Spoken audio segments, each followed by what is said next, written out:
शेतकरी मित्रांनो नमस्कार. तुम्ही बघू शकतात की आपल्या डाळिंबावर थ्रिप्सचा खूपच अटॅक होता. पूर्ण झाड चिकट झालं होतं. तर आपण असा स्प्रे घेतला की इको फंगी बी डॉक्टर सरांनी बनवलं आपलं, आणि त्याच्यामध्ये ट्रायको टाकून घेतलं होतं आणि एक पंपसाठी 20 लिटरला अर्धा लिटर ताक टाकलं होतं. असा आपण गच्च स्प्रे घेतला होता, झाड धुवून टाकलं होतं. तर ते थ्रिप्स बघा तुम्ही, बारीक दिसत नाही तो, पण ते इकोफंगीचे स्पोर त्याच्या पोटात गेल्यामुळे वरती एकदम पांढरा थर तयार झाला आणि तो जमतेम 8-9-10 दिवसांनी पूर्ण नष्ट झाला. बघून घ्या तुम्ही, मरून गेला तो. हे बाय समोर हे झाड आहे आपलं, साधारण गच्च स्प्रे घेतला होता आपण. तर तुम्हाला सांगतो एकच नंबर, म्हणजे पूर्ण चिकटा बी धुवून गेला आणि पूर्ण थ्रिप्स गायब झाला. बघून घ्या, पूर्ण फ्रेश. रेस्टिंग पिरियडला बाग आहे, धरलेलं नाही आपण, पण खूपच चिकट मवा होता त्याच्यावरती, पूर्ण गेला, काहीच राहिला नाही. आणि आपण जमिनीतून बी सर्व जे मदर कल्चर आहेत ना, हे बघा जमिनीतून आपण पूर्ण सोडतो. या इकडं आपल्या स्लरीच्या टाक्या आहेत. शेतकरी मित्रांनो नमस्कार.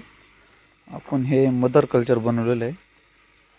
कवच, NPK, DKC, त्याच्या OWDC, त्याच्यानंतर इको फंगी बी, वॅम मायकोरायझा, ट्रायको DKC. बघून घ्या.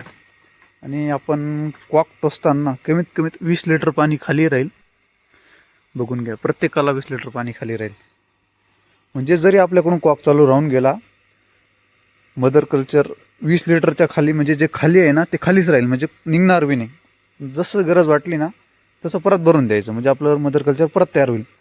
पण कॉक टोचताना आपण असे टोचलेले आहेत की खाली पाणी राहून जाईल. जे लागलं ते चालू करून काढून घ्यायचं, परत भरून द्यायचं.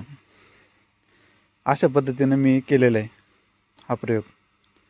तुम्हाला मध्ये पण दाखवतो मी, एअर पंप लावलेले.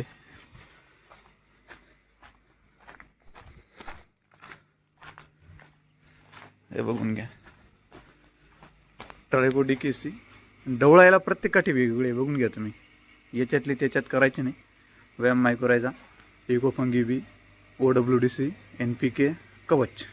हे बघा, हे आपले एअर पंप आहे. जास्ती पण नाही, थोडे एअर पंप, म्हणजे अशा पद्धतीनं एअर फेकतो तो.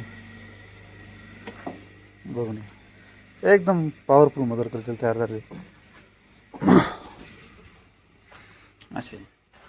आणि हा जवळच आपला डाळिंबाचा प्लॉट आहे, त्यासाठी एकच नंबर रिझल्ट आलेला आहे आपल्याला.